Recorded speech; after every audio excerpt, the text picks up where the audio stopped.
325 BC, the Malian city, Punjab, modern Pakistan.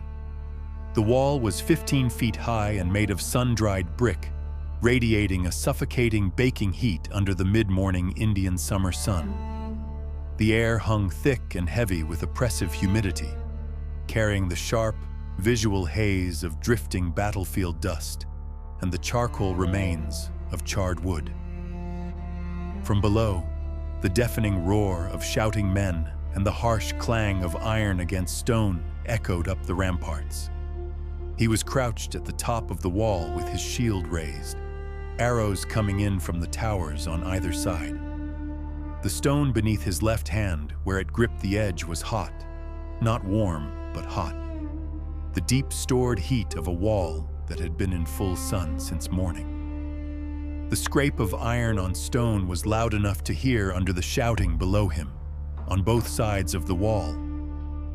Men were trying to kill him, and men were trying to save him. He could not yet tell which group was going to win. The compound on the inside was full of defenders, hundreds of them, close enough that he could see individual faces when they came in. The light was brutal. Mid-morning, Indian summer, the kind of sun that lands on bronze armor and turns it into a cooking pot. The dust in the compound was dry and fine, and it was in his eyes and his throat. His shield arm had been up for long enough that the weight had moved from his hand into his shoulder, deep and grinding, the way a weight feels when the muscles have been shaking with it for a while. He had climbed first. That was the problem. The ladder had held for him and for Pusestas. Pusestas was a broad, heavy-shouldered officer who carried an antique shield from the Temple of Athena at Troy, in what is now Western Turkey. It had no business on a battlefield. It was the ancient equivalent of bringing a museum relic to a modern gunfight. But before Alexander ever left for the war, he had consulted an oracle, a female priestess who could tell the future, and she had told him to take it. Alexander had, and now Pusestas carried it into every fight, whether he liked it or not. The ladder also held for Leonatus. He was a royal bodyguard who had never lost a fistfight.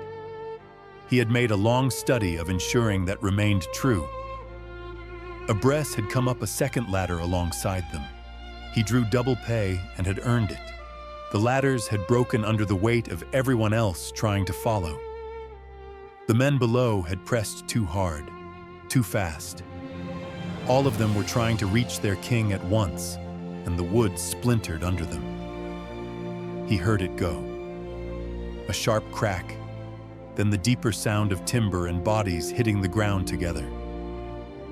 He was already on the wall when it happened, already looking down into the compound on the other side.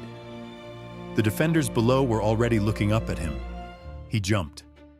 The ground inside was 15 feet below the wall top. He hit it hard, knees absorbing the impact and driving it into his hips, dust rising around his boots. The nearest defenders were already moving before he had fully straightened. The compound was packed. Men filled the open ground between the citadel wall and the main gate. Archers in the towers on either side. All of them had the same understanding of the situation that he had. There was a wall at his back and hundreds of men in front of him. He fought the way a man fights when retreat has stopped being an option. He used everything all at once, making the space in front of him too expensive to enter. He used his sword. He threw a heavy stone at a man coming in from the left, a big man, barefoot on the hot dirt. He felt it connect. He used the shield as a weapon when there was no room to swing a blade, driving its bronze edge into faces and throats. For a while, Abrès was beside him, and together they held a space in front of the citadel wall, the two of them back to back and keeping the compound from closing all the way in. Then Abrès took an arrow in the forehead and went down and did not get up.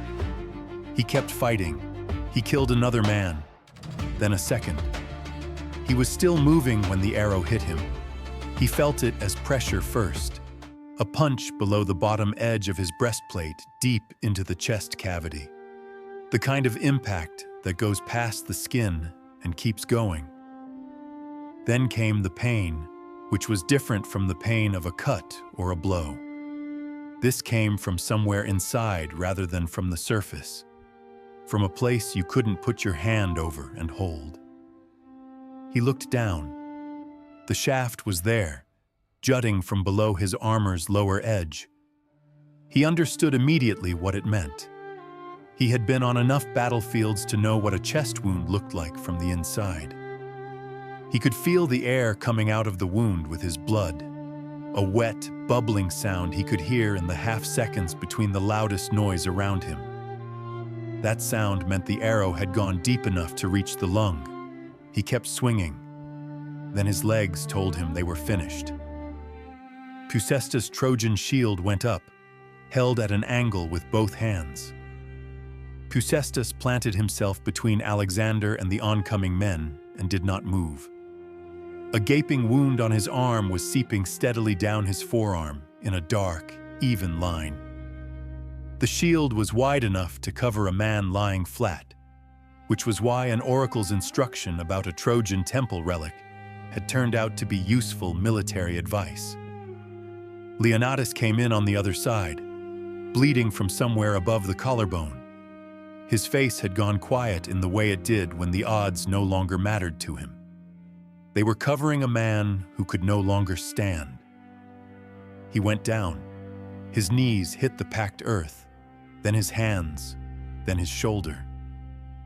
He rolled onto his shield and lay there with the dust against his cheek. Above him, the fight went on. Blades, shouting, the hard slap of boots on packed dirt when men are moving fast. Above him, the Trojan shield tilted to cover him. Pusestas held it like a roof, one-armed, wounded, not moving. On the other side of the wall, the outside, his army was howling. He could picture them. He knew what they looked like from the outside of a wall like this.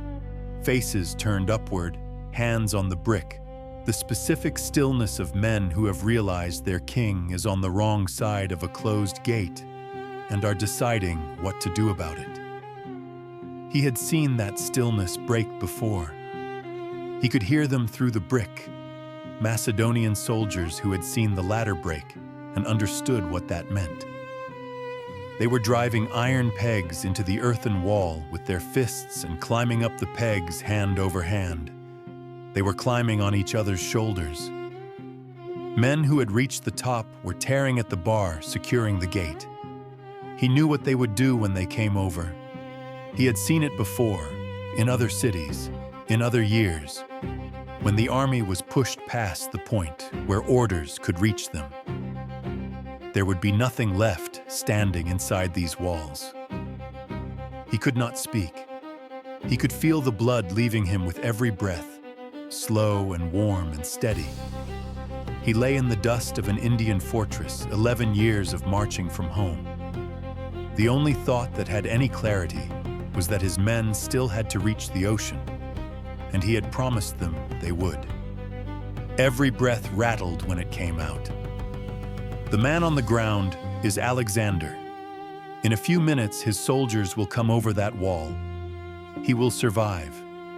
And the story you would expect, the campaigns, the empire, the armies, 11 years of marching, will already be ending. The prologue catches him at the finish line, flat on his back. To understand what brought him here, you have to go back much further. Past the battles and the rivers and the thousands of miles of hard country. Past the moment he became king. Back to a field in Macedonia, in what is now northern Greece. You must go back to a 12-year-old Alexander, standing in front of a horse that no grown man could ride, who figured out what it was afraid of. That is where Alexander's life story begins. Alexander's story doesn't end here. Hannibal, Alexander the Great, and Genghis Khan, true history that reads like a thriller, illustrated on every single page. Find all three on Amazon and subscribe for a new chapter every week.